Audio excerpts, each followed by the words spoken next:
It is a super interesting time that we live in. Basically, every single thing and every single person, as Lisa said, is connected. This is the most interesting, exciting time for human communication ever. Not only because right now, you in your hand, and just before we go forward, how many of you have an iPhone? Hold it up. Get your phone out. Hold it up. Proud. Fantastic. Okay, everybody look around. Okay, now put it down. How many people have an Android? Not so much. Okay, put it down. How many people have a BlackBerry? Stand up. That's it? Okay. Welcome to the 21st century.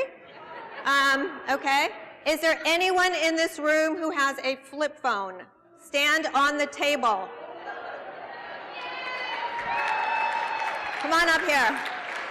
No, come on up here. With your phone. Please bring your phone up here. We're going to set up a history table. Let's see. Why don't you come sit right up here with your phone? It does text. Fantastic. Does anybody else have? So please go sit down over there. I wasn't kidding. Thank you. Okay. Is there anybody in this room who does not have a mobile phone? If you stand up, then please leave the room. Okay. All right. So we're good. So basically what we understand right now is that pretty much, except for this lady right here, and your name is? Emily. Emily. Fantastic. And Emily, do you need my phone to keep up with us, or have you? Okay. You're good? Okay, and why do you not have a smartphone? Everybody is always on it, and I don't want email on my phone, and I'm good. Okay, Emily? Just hang on to the mic, will you? I might have some more questions for you later.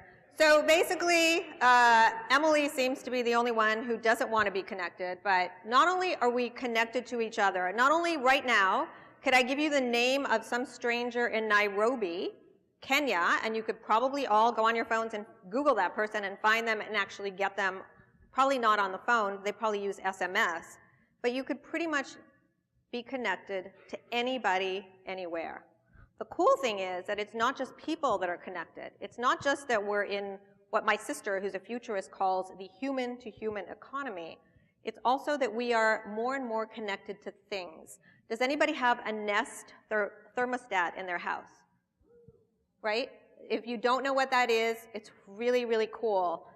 And you can actually control the temperature of your house from your smartphone. So objects, or what's called the Internet of Things, is also increasingly connected to us. So pretty much, except for Emily, everybody else can run their entire life off of their device. They did a study in America that said that 1/3 of Americans would rather give up sex for a year than their smartphone. Now, I will not ask for a show of hands to compare in this audience, but think about that. Think about what that means. Emily obviously is pretty happy. She doesn't have to give anything up.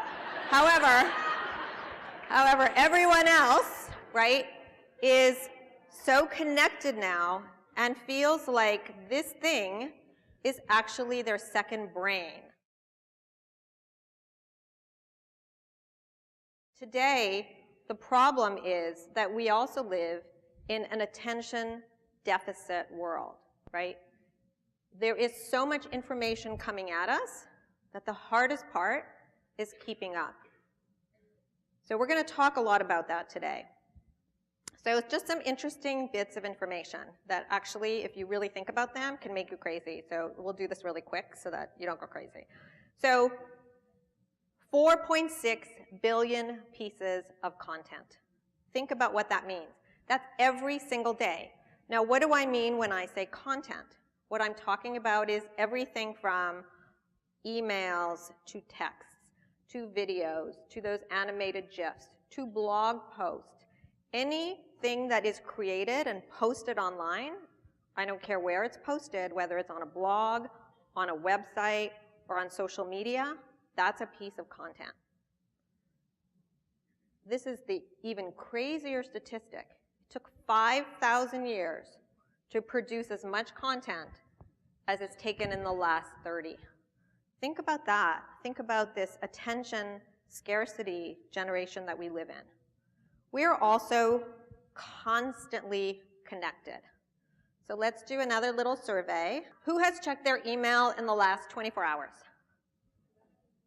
Who has, okay, put your hands down. This is going to be good exercise. You may want to use both arms in case you haven't exercised for a while. Who has checked their email in the last 12 hours? Who has checked their email in the last 2 hours? Who has checked their email since they've been in here? Thank you so much for your attention. So we live in this world where we are continually connected. As a matter of fact, Lisa shared something with you about me, so I will share something that she told me. No, just kidding. No, I'll share it anyway. No, but the reality is, like Lisa was saying, so I was telling her this quick story that yesterday on the flight out here, the lady next to me had a BlackBerry and an iPhone. And I said, God, in 2016, that's so odd. And she admitted that when she was at UPS, she actually had 2 phones as well. Corporate phone, personal phone.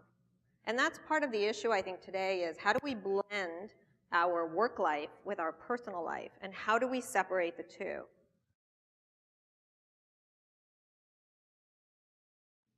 In 2016, you are competing for attention against absolutely everything.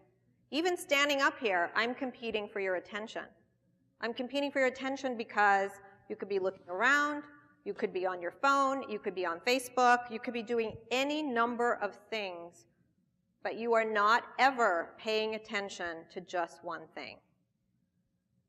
If you remember nothing else from today, except for the goldfish number, remember this: attention is our new currency. It's how we measure absolutely everything.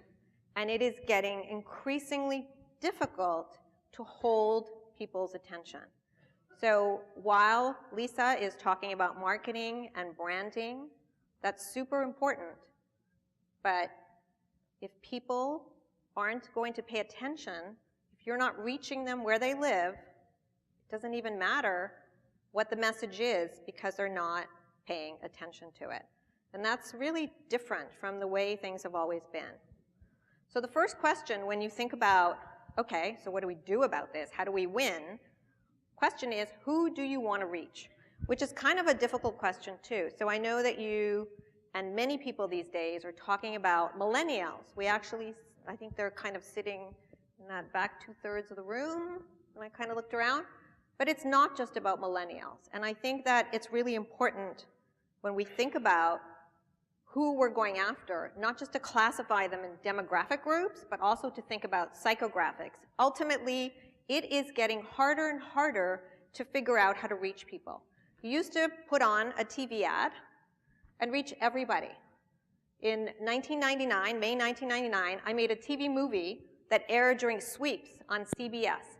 That night, 22 million people stayed home on a Sunday night to watch my movie. I got their attention because there wasn't that much more information, because there weren't that many places where you can watch TV. I don't know if any of you can remember a time before Netflix. Oh my God, like I don't know how we survived, or a time before video on demand. It's kind of crazy to think about it, but there used to be a time where there was something called appointment television, where you actually stayed home. Probably, I'd say today, the only appointment television just happened this Sunday. It's the Super Bowl. Other than that, I can't really think of a time where you actually have to stay home to watch TV.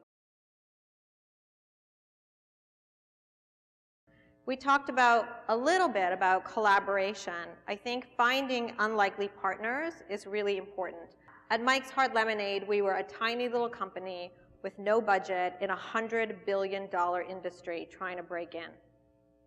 What we did was we partnered up with our local distributors who are in the communities and the community. So when you guys talk about community, the success of Mike's Hard Lemonade, which today is a $1 billion company, is predicated on the fact that we did everything at a grassroots level and on a community level. That's how we became ubiquitous, and that's how we became a real player in the $100 billion US beer industry. This is a recent promotion that Uber did. I don't know if anybody used it. For $30, they would deliver a puppy to your office. What a great idea. They did this the week before the Super Bowl for the Puppy Bowl. They teamed up with Animal Planet and local animal and dog shelters and built this whole huge community outreach. They got a ton of media, a ton of attention, and had a ton of fun.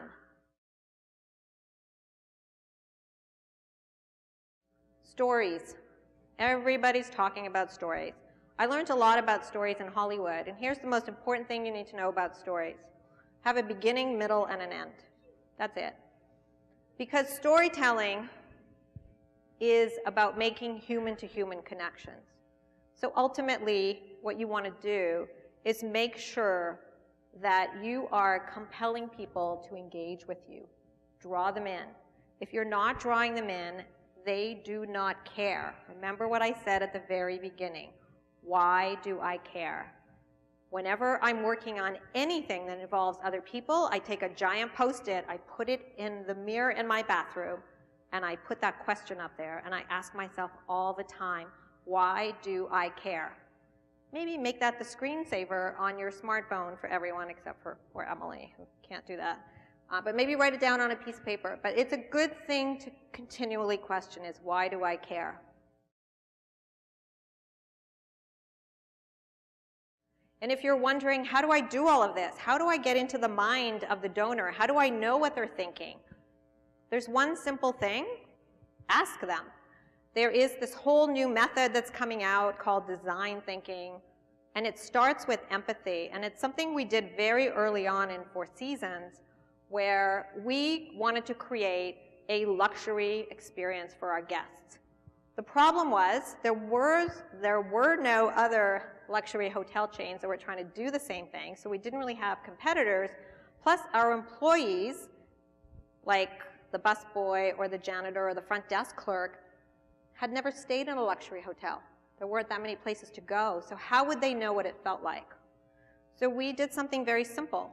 We forced them, it's really hard to do, to spend a night at the hotel as a guest, starting from the reservation until checkout. Think about what it's like to put yourself in the donor's shoes. Again, just flip everything around. We're not used to that. At the end of the day, you don't want to be an ostrich. You don't want to be irrelevant. And I urge everyone, especially the people sitting at this table, to wake up. Wake up. We are living in the most exciting time for human communication ever. We have access to everyone. We have access to everything. The only thing to stop you from success is your own limited thinking. Yes, this is going to take work. Yes, this is not about the status quo. But instead of looking at it as a chore, look at it as an opportunity. So I really encourage everyone here to pay attention. The future and my flying car is on the way.